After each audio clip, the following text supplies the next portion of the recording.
Y amigos, los niños y todos en general, capítulo 4 de Apocalipsis, el verso 6 y 7. Y delante del trono hay como un mar de vidrio semejante al cristal. Junto al trono y alrededor del mismo hay 4 seres vivientes llenos de ojos por delante y por detrás. El primer ser viviente es semejante a un león, y el segundo ser viviente es semejante a un becerro, y el tercer ser viviente con cara de hombre o semejante a un hombre, y el cuarto ser viviente semejante a un águila volando. Cada uno de los 4 seres vivientes tiene 6 alas, y alrededor y por dentro están llenos de ojos. Ni de día ni de noche cesan de decir: Santo, Santo, Santo es el Señor, Dios Todopoderoso, el que es, el que era, el que ha de venir. Y cada vez que los seres vivientes dan gloria, honra y alabanza al que está sentado en el trono, que vive por los siglos de los siglos, los 24 ancianos se postran delante del que está sentado en el trono y adoran al que vive por los siglos de los siglos, y echan sus coronas delante del trono diciendo: Señor, digno eres, digno eres tú, oh Señor y Dios nuestro, de recibir la gloria y la honra y el poder, porque tú has creado todas las cosas, y por tu voluntad existen y fueron creadas. Amén. Oremos, hermanos. Señor Jesucristo, te alabo, Padre, Señor del cielo y de la tierra, por tu grandeza, por tu poder, por tu magnificencia, porque tú eres bueno. Para siempre es tu misericordia, tu fidelidad y tu grandeza. Ayúdanos en esta noche a predicar tu palabra, a enseñar tu palabra y a entenderla para gloria tuya, Señor Jesús. Gloria al Señor. Siéntense, por favor, hermanos. Vamos a hablar esta noche, hermanos, sobre los perfiles de Cristo revelados en los evangelios. Aquí aparecen, como en otras partes de la Biblia, figuras, 4 seres vivientes. No solamente aquí, también están en Apocalipsis 5 y también está en el libro de Ezequiel. 4 seres vivientes que son figuras y que es tipología de lo que se dijo desde el Antiguo Testamento. Hay expresiones en la Biblia como que en el Nuevo Testamento tanto Jesús como los apóstoles citaron estas palabras de la siguiente manera: todo esto aconteció. En muchas partes del Nuevo Testamento dice: todo esto aconteció para que se cumpliese lo dicho por el profeta. O hay otra expresión que dice: todo esto aconteció para que se cumpliese lo dicho por el Señor a través del profeta. Eso ratifica que el Nuevo Testamento está siendo confirmado con el Antiguo Testamento. El Antiguo Testamento es la raíz, el Nuevo Testamento son las ramas. No se puede interpretar el uno desconociendo el otro. En el Antiguo Testamento hay figuras, teofanías, tipologías y símbolos. En el Nuevo Testamento ya no hay ninguna de ellas, sino el cumplimiento de lo que se dijo en el Antiguo Testamento. Las 4 figuras que usted ve allí, en esas 4 seres vivientes, son 4 figuras diferentes. La una tiene semejante a un león, la segunda semejante a un ciervo o un buey, la tercera semejante al hijo, a cara semejante a un hombre, y la cuarta semejante a un águila volando. Si miramos la tipología a que se refiere esto, es bueno que, hermanos, tengamos en cuenta lo siguiente. Los 4 evangelios del Nuevo Testamento, cuando uno los lee a la carrera, va a encontrar de momento una serie de contradicciones. Porque en algunas partes dice de una manera y en otro evangelio dice de otra manera. Y a muchas veces refiriéndose a la misma historia, el mismo suceso, el mismo milagro, cada evangelista lo interpreta o lo escribe de diferente manera. ¿Cuál es la razón? Los 4 evangelios fueron escritos por 4 personas distintas y fue escrito a diferente pueblo.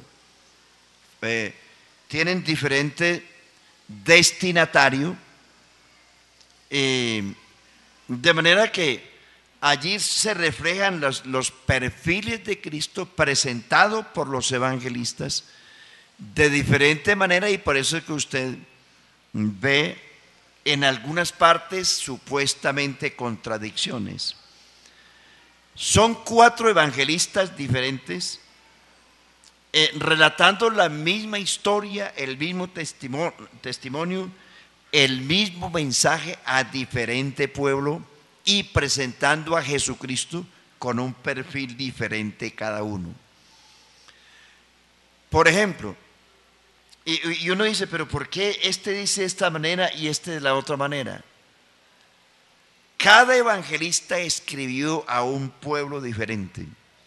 San Mateo escribió el evangelio relatando la historia de Cristo, se la escribió a los judíos y por eso usa un lenguaje distinto.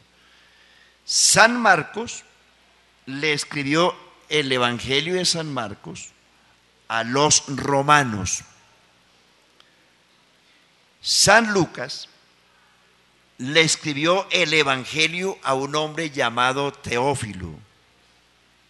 Teófilo era un gran filósofo del momento y era un gentil, no era un judío. Ese, desde luego, en ese momento está representando a los gentiles. A través de Teófilo, Lucas le escribe el evangelio a los gentiles. Y San Juan le escribe el evangelio a la iglesia.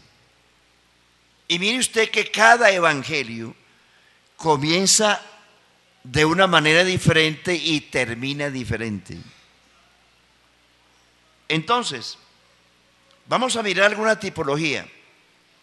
En el Antiguo Testamento encontramos la tipología del tabernáculo. Por donde usted mire el tabernáculo en el desierto, estaba señalando a Jesucristo por dentro y por fuera. El tabernáculo es el más grande suceso que se pudo haber hecho, o la historia que más importante que se narró en el Antiguo Testamento, porque cada cosa, cada elemento, cada utensilio señalaba a Cristo. Por eso Hebreos capítulos 9 y 10, dice el escritor y hace un esbozo del tabernáculo y termina diciendo: pero estando ya presente Cristo, fiel y sumo sacerdote de los bienes venideros, el más perfecto y más grande tabernáculo, Jesús. Pero miremos solamente una tipología. Ustedes recuerdan, solamente para hacer memoria, el tabernáculo constaba de 3 partes. Primero estaba el atrio. En el atrio se encontraba el altar de bronce y el mar de vidrio.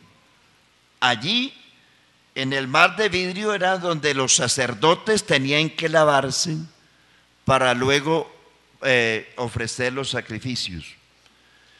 Esa agua significa la pureza, el lavacro de la palabra. Es tipo de la palabra donde el sacerdote tenía que lavarse. El altar de bronce significa la cruz, porque altar significa lugar de sacrificio y el bronce significa juicio. Por eso nosotros acostumbramos mucho la palabra altar y no hemos tenido como otro término para cambiarlo. El último altar en la Biblia es la cruz. Nosotros normalmente, y es una costumbre que todos la tenemos, y decimos: ¿cuántos vienen al altar? En el Antiguo Testamento un altar era lugar de sacrificio, lugar de cierta manera de tortura. El único altar, el último altar, fue la cruz. Equivocadamente y de buena fe, nosotros decimos: ¿cuántos vienen al altar? Bíblicamente, con eso estamos diciendo: ¿cuántos vienen al lugar del sacrificio o al lugar del degolladero? Así es. Pero es una costumbre que ya tenemos y va a ser difícil dejarla. ¿Pero cómo lo llamamos? Por eso el apóstol dice: no tenemos un altar, porque el último fue la cruz. El altar era el lugar de sacrificio por donde pasaban miles de corderos día y noche.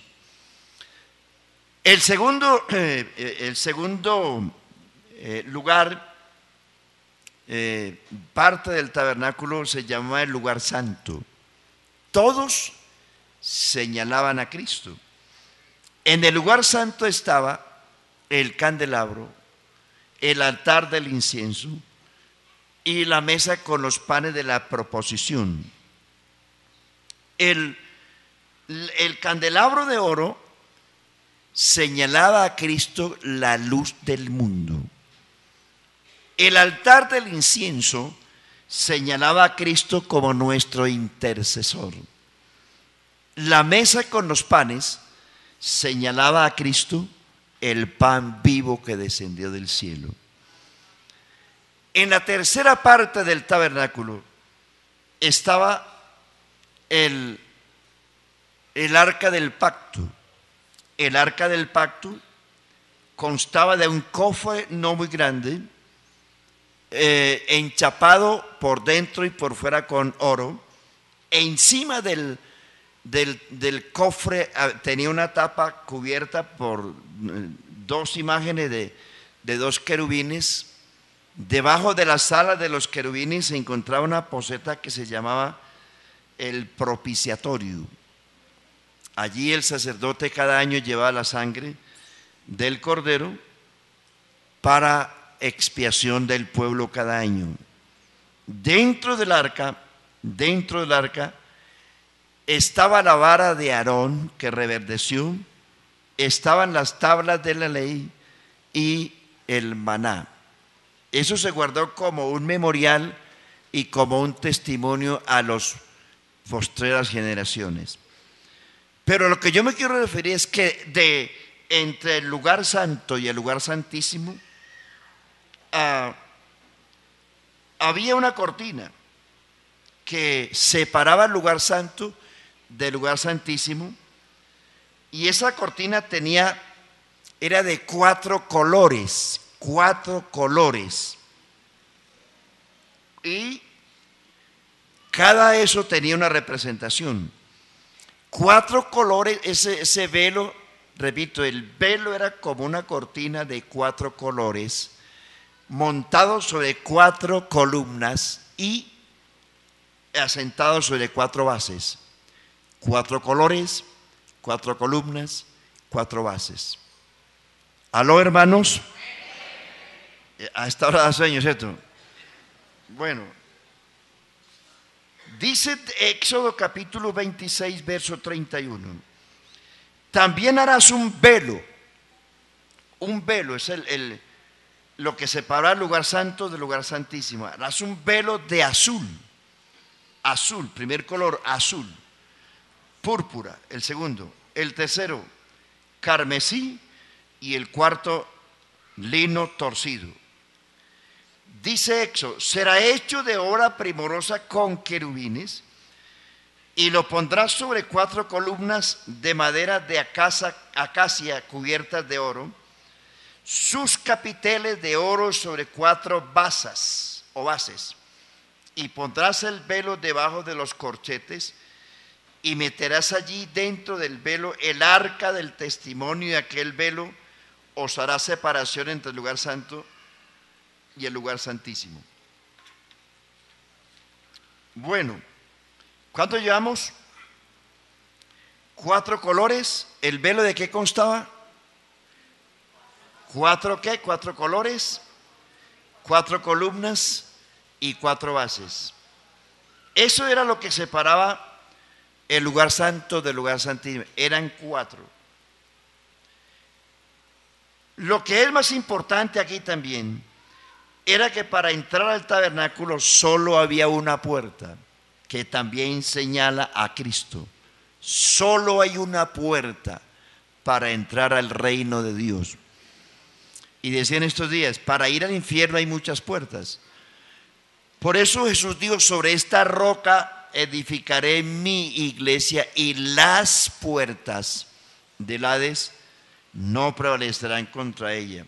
Para uno perderse hay muchas puertas, muchas, pero para ir al cielo solo hay una. El tabernáculo tenía cantidades de utensilios y cada uno representaba, era una tipología de Cristo, pero solo tenía una puerta. Y ya sabemos que esa única puerta es Jesucristo. A los amigos que están aquí les digo, el evangelio es la única puerta de salvación. Usted y yo podemos buscar todos los atajos o desechos que llamamos para ir al cielo, como lo han buscado tantas religiones. En el mundo pueden haber más de 5.000 religiones distintas. Eso indica que hay más de 5.000 caminos que el hombre se inventó tratando de llegar al cielo. Los de Babel, capítulo 11 de Génesis, se inventaron un camino para llegar al cielo que fue a través de la torre, pero se estrellaron, porque para ir al cielo no existen torres, ni religiones, ni autopistas, solo hay un camino. Amigos, solo hay un camino. Jesucristo es el camino, la verdad y la vida. Yo puedo llamarme católico, pentecostal, evangélico, musulmán, lo que quiera. Puedo tener el nombre que quiera, pero ninguno de esos nombres sirve para nada. Llámese evangélico, pentecostal, católico, musulmán, ateo, escéptico, lo que quiera, el nombre que quiera, ninguno de esos nombres salva a nadie. El único que salva es el poder del nombre de Jesucristo. Gloria a Dios. Y aunque no llamen Jesús solos, porque aunque hayan 50.000 santos y 11.000 vírgenes, yo creo que hay más de 50.000 santos, porque cuando yo era pequeñito me decían de 50.000 santos, de ahí para acá han canonizado más de uno. O sea que ya vamos llegando a 100.000. Póngale que hayan 100.000 los que hayan. Ninguno tiene poder de salvar a nadie. Póngale que hayan 11.000 vírgenes. Desde que yo era niño habían 11.000. Ya no sé cuántas hayan ahora. Seguro que hay más. Las que quieran. Las vírgenes que usted invoque. Los santos que usted invoque. Los amuletos que usted tenga, las brujerías que usted quiera hacer, ninguna, ni los santos, ni las vírgenes, ni los caminos que usted se trazó lo pueden salvar. No hay atajos para ir al cielo, solo hay una puerta, solo hay un camino. Y no importa que lo llamen Jesús solo, no importa. Y nos llaman así. Jesús solo. Es que Jesús solo es el camino. Jesús solo es la puerta. Jesús solo es el Salvador del mundo. Jesús solo echó fuera demonios. Jesús solo fue a la cruz. Jesús solo fue a la tumba. Jesús solo resucitó. Y Jesús solo se fue al cielo. Y solo Jesús está sentado en el único trono que hay en el cielo. Digan gloria al Señor, hermanos. Amén, alabanzas al Señor. Entonces, las cosas que usted se invente siempre serán equivocadas. 4 colores, 4 bases, 4 columnas. Otro aspecto importante. En las 12 tribus de Israel, las 12 tribus se ubicaron cada uno en un costado distinto. El tabernáculo estaba en el centro de todas las tribus de Israel, en el centro. Las 12 tribus estaban divididas en 4 grupos de a 3. Esos 4 grupos, cada uno estaba encabezado por un patriarca que sobresalía en el grupo. Estaban divididos de la siguiente manera. Y cada grupo tenía una bandera diferente. Judá estaba agrupando 3 tribus: Efraín, Rubén, Judá, Efraín, Rubén y Dan. Esos 4 patriarcas eran quienes encabezaban los 4 grupos de a 3 tribus. El grupo que encabezaba Judá, su bandera tenía en su bandera así una figura de un león.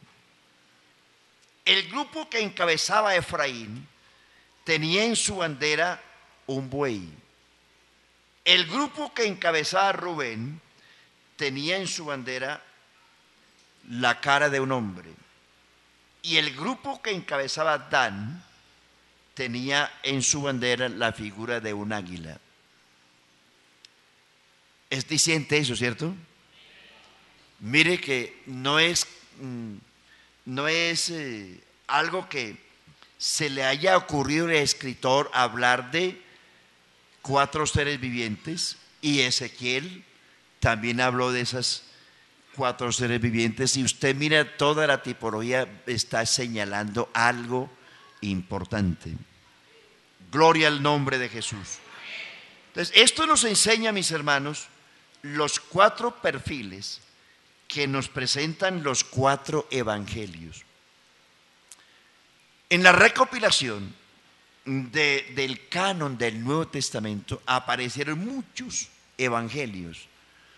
Se habla de los libros apócrifos, que se habla del evangelio de Santiago, del evangelio de Judas Iscariote. Se habla del evangelio en los libros apócrifos. Se habla del evangelio de Pablo, del evangelio de Pedro, pero en la recopilación del canon no aparecen o no aparecieron como inspirados, según la autoridad de los padres de la iglesia, entre ellos los apóstoles. Gloria al Señor. Solo en todo ello se seleccionaron los 4 que aparecen en la Biblia. Y fíjese usted, hermano, que de esos 4 evangelistas, solamente 2 eran apóstoles, Mateo y Juan. Porque Marcos no era un apóstol, ni Lucas, fueron escritores. Entonces, aquí tenemos el primer ser viviente semejante a un león, el segundo semejante a un becerro, el tercero semejante a un hombre y el cuarto semejante a un águila volando. Esos 4 perfiles de los seres vivientes y de los colores del velo en el tabernáculo y de las banderas que identificaban los 4 grupos de la nación de Israel, estaban señalando una tipología bien importante que es Jesucristo. Miremos el primer ser viviente, la primera figura, el primer perfil de Cristo. Evangelio de San Mateo. Vamos a mirar, los hermanos, si me tienen paciencia. Yo sé que ustedes sí, yo sé que tienen hambre. Yo sé que el estómago le hace y usted saborea los frijoles que le tienen en la casa con mazamorra. Eso es muy bravo. Eso es muy bravo. Vaya tragando saliva mientras tanto, hermano. Pero téngame paciencia, tengo 20 minutos nomás, tranquilo. Cada evangelio comienza diferente y termina diferente. Se lo digo porque yo les voy a decir esto porque nos conviene a todos. A usted le van a salir mucha gente, bueno, y esas contradicciones que dicen los evangelios, usted no se entiende, los evangélicos. Vamos a mirar por qué. Primero, Mateo. Vamos a mirar las credenciales de cada evangelio, del perfil de que como cada evangelio presentó a Jesucristo. El evangelio de San Mateo fue escrito por San Mateo a los judíos. ¿Cuál fue el asunto de los judíos? Los judíos no quisieron recibir a Jesucristo como el rey. Y el evangelio que más habla de Cristo como rey es San Mateo. Y vamos a mirar las credenciales de Jesús en Mateo como rey. Vamos a ver, hay 21 credenciales. Dirá usted, hermano, en 20 minutos, tranquilo que al que le van a dar le guardan. Recuerden ustedes que Pilato le dijo a los judíos, cuando ellos gritaron frente al trono de Pilato, le dice, cuando el pueblo decía, crucifíquenlo, crucifíquenlo. Pilato les dice, ¿a vuestro rey he de crucificar? Ellos dijeron, no, no lo queremos como rey. Él fue quien se hizo rey. No tenemos más rey que a César Augusto, el emperador romano. Pilato, como para echarle sal a la herida de los judíos, puso un letrero en la cruz en 3 idiomas que decía, este es Jesús, el rey de los judíos. Como quien dice, el que no quiere caldo se le dan 2 tazas. Dijeron a voz en cuello, no, quita eso de ahí. Pilato les dice, lo que yo he escrito, escrito está. Y punto. Primera credencial. Anótenla, hermano, anótenla. Corra. Su genealogía. Mateo es presentado a los judíos como el rey de Israel. como Jesús vino a ellos como rey, en cumplimiento de Zacarías 9:9. Zacarías 9:9 dice: decid a la hija de Sión, he aquí tu rey viene a ti, manso y humilde, y montado sobre un pollino, hijo de asna. Le dice: he aquí tu rey viene a ti. Es decir, que la profecía era que Jesús venía a los judíos como el rey. Y usted va a notar que la genealogía de Mateo es distinta a la genealogía de Lucas. Son distintas, porque cada uno presenta un perfil distinto del Señor. Primera credencial: la genealogía de Cristo en San Mateo comienza en Abraham y David. Los dos personajes en el Antiguo Testamento que más se mencionan y que más renombre tuvieron en la nación judía fueron Abraham y David. Y fueron los personajes que el mismo Pablo en el capítulo 4 de Romanos menciona como personajes que fueron justificados por la fe y no por la ley. ¿Sí? 4 de Romanos. No menciona así como para resaltarlos, hablando de la justificación por la fe. Dice que Abraham no fue justificado por las obras, sino por la fe. Y que David no fue justificado por la ley, porque de lo contrario la ley lo sentenció a morir, pero fue justificado porque creyó en la justicia de Dios. Y Dios lo perdonó a pesar de que sobre él estaba dictada la pena de muerte. Abraham y David son personajes que distinguen a la nación judía como nación bien interesante. Por ejemplo, Abraham, los hijos de Israel mencionaron mucho a Abraham y se constituyeron herederos de la promesa de Abraham e hijos de Abraham. Ellos dijeron: nosotros no somos nacidos de fornicación, un padre tenemos que es Dios.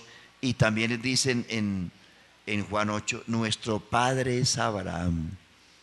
Y menciona a David, ellos se constituyen hijos de Abraham y también se constituyen en la monarquía como hijos de David. Gloria al Señor. Entonces la genealogía de Mateo comienza en Abraham por David, que está indicando que es la genealogía real. Un rey en el Antiguo Testamento tenía que mostrar que venía del linaje real.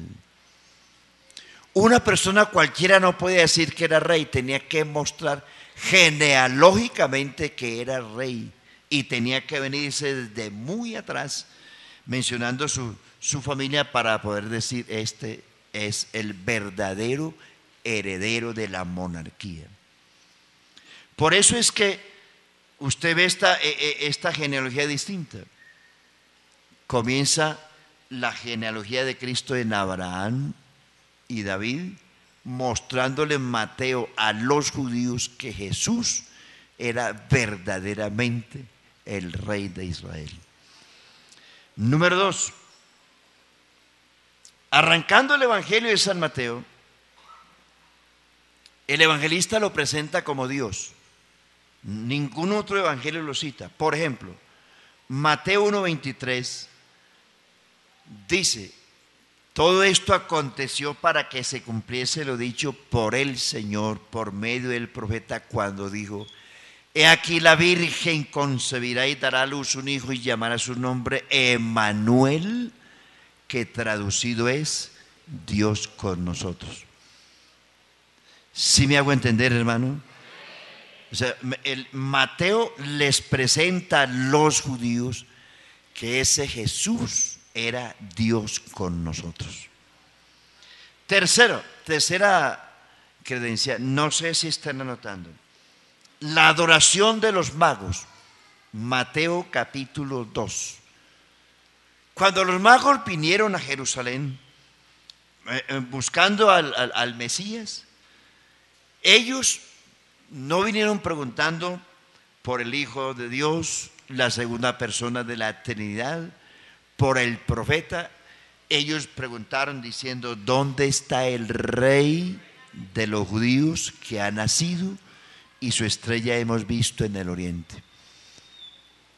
Herodes se estremeció porque él pensó: ha llegado un sucesor y yo tengo que deshacerme de él. Él le dice: bueno, aquí los que saben ellos de esto son los sacerdotes, vaya pregúntenle a ellos, vaya pregúntenle a ellos. Los sacerdotes dicen: bueno, está escrito que el Mesías nacería en Belén, no más, no saben más, pero Dios le mostró a los reyes que se fueran por otro camino porque no convenía, porque Herodes tenía una trampa. Cuando los magos dirigidos por Dios, no por Herodes ni por los sacerdotes, entraron a la casa donde estaba Jesús, dice que cuando entraron de rodillas lo adoraron. Lo adoraron. No les importó que era un pequeño de escasos días de nacido, y lo adoraron. No se adora sino a Dios, porque Dios es el único Rey. Aquí no adoramos sino a Jesús, porque Jesús es el único Rey. Gloria a Dios. Bueno, y dice la gente: ¿y el culto a María qué? No, señores. Antes María le rindió culto a Jesucristo. María reconoció que ella, cuando el ángel le anuncia el nacimiento de Jesús, le dice: engrandece mi alma al Señor, y mi espíritu se regocija en Dios mi Salvador. Y otra palabra dijo María: ¿de dónde se me concede que la madre de mi Señor venga a visitarme? Amigo, qué equivocada está la religión. María nunca pidió culto para ella, nunca le dijo a nadie: adórenme.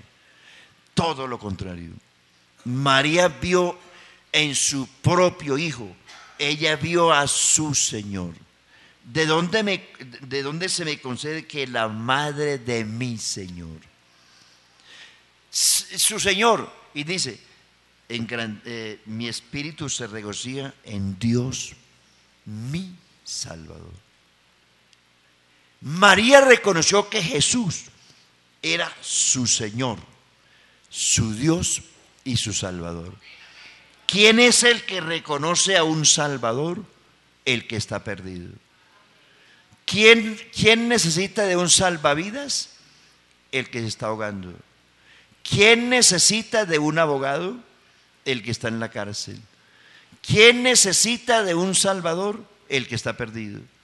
Si María reconoció en Jesús su Salvador, era porque ella aceptó que como descendiente de Adán también necesitaba salvación.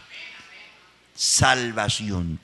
Y con eso María no estamos aquí blasfemando, no, Señor. María es una criatura como lo fueron todas las hijas de Israel, solo que fue una mujer santa, sana, como había muchas en Israel, y que Dios había podido escoger a cualquiera otra de Israel, eso estaba escrito. La bendición cayó sobre ella, pero con eso Dios no la deificó, no la hizo diosa, simplemente es el vehículo que Dios utilizó para venir a la tierra manifestado en carne. Nosotros creemos de María lo que la Biblia dice. No creemos de María lo que la religión dice. Hoy han cambiado el culto a Dios por el culto a María. Eso es idolatría. Y la Biblia dice en Romanos 1:25: cambiaron la verdad de Dios por la mentira para rendirle culto a las criaturas antes que al Creador. No adoramos a María ni a Pedro, ni a Pablo, ni a Juan, a nadie, porque la adoración a una criatura es idolatría. Jesús le dijo al diablo: al Señor tu Dios adorarás y a Él solo servirás. Amén. Cornelio se tiró de rodillas para adorar a Pedro, y Pedro lo levantó y le dice: levántate, que yo también soy hombre.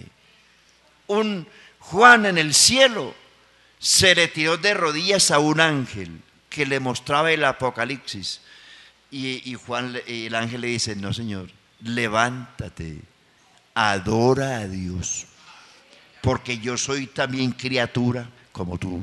El único digno de adoración y de culto es Jesús de Nazaret. Entonces, los reyes de rodillas lo adoraron, y eso no es idolatría. Lo están aceptando como lo que Él es, Dios y Rey. Y aparte de eso, le ofrecieron lo que se le da a personajes importantes, a lo que se le da a personas importantes. Le dieron oro, incienso y mirra. El oro era el metal más preciado que se le daba a los reyes. El oro se le daba a los reyes. El incienso se le daba a los sacerdotes. Y la mirra se le daba al que estaba destinado a morir. Es decir, que con esa ofrenda los reyes le dijeron a Jesús, siendo un niño, le dijeron: tú eres, con el oro, le dijeron: tú eres el rey, digno de adoración, de rodillas. Con el incienso le dijeron: tú eres el sumo pontífice. Y con la mirra le dijeron: tú eres el Cordero de Dios destinado a morir. Bonito. Gloria a Dios. Y eso es lo que es Jesucristo esta noche todavía. El Rey, el Sumo Pontífice y el Cordero de Dios que quita el pecado del mundo. Y gracias a ese Cordero y a su sangre, hoy somos lo que somos. Gloria al Señor Jesús. Gloria al nombre de Jesús. Credencial número 4. ¿Dónde vamos? Bueno, la adoración de los magos es el número 3. La 4 es la predicación de Juan el Bautista. En el capítulo 3 de San Mateo, estamos hablando solo de San Mateo, está cuando Juan el Bautista se presentó al pueblo, les dice: mire, yo soy la voz del que clama en el desierto. Preparad camino al Señor y enderezad sus sendas. Y le dice: de este era quien yo les decía: tras mí viene alguien a quien yo no soy digno de soltar la correa de su calzado.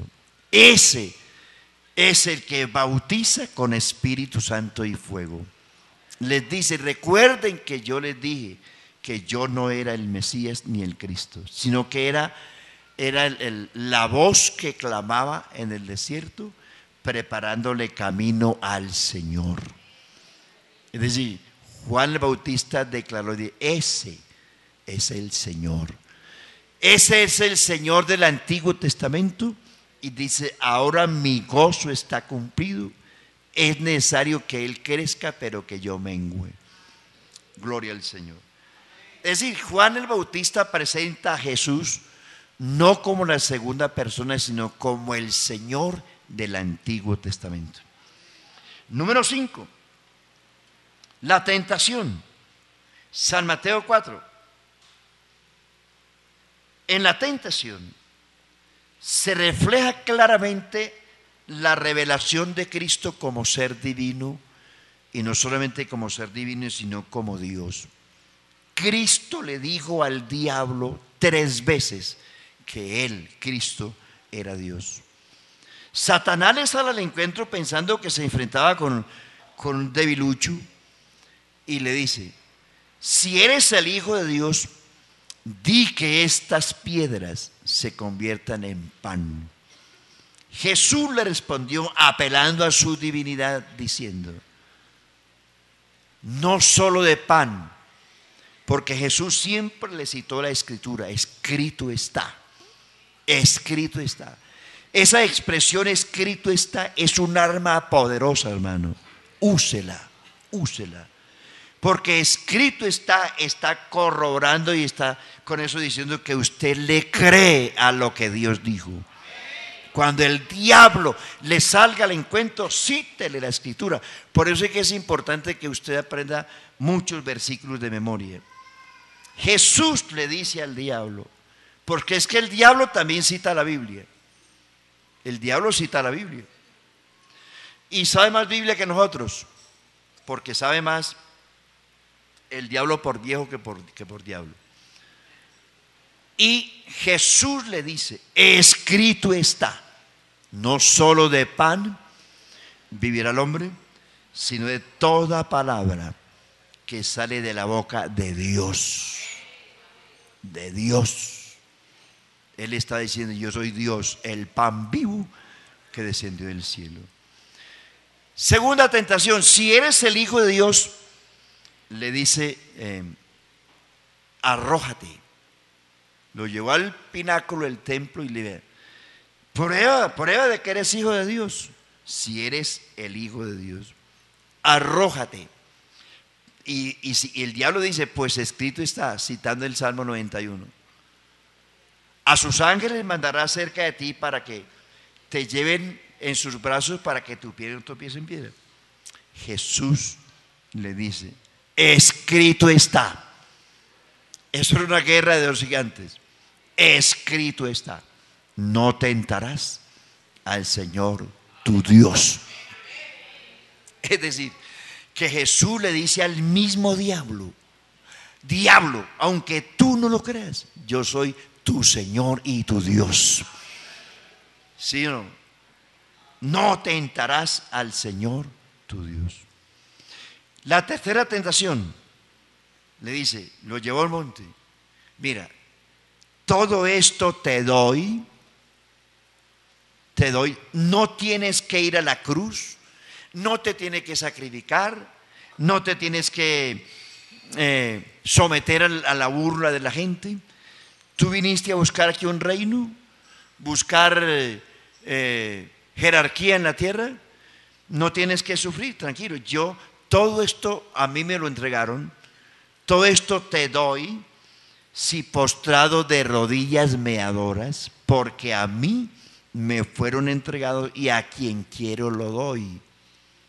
Es que descarado. Y en efecto, Adán, cuando pecó, le entregó al diablo lo que Dios le había regalado. Y por eso Cristo vino a rescatar lo que el hombre perdió y lo que el diablo se robó. Gloria al Señor. Y le dice Jesús: apártate de mí, Satanás, porque también está escrito. Al Señor, en la segunda tentación le dice: no tentarás al Señor tu Dios. Y la tercera dice: escrito está, al Señor tu Dios adorarás.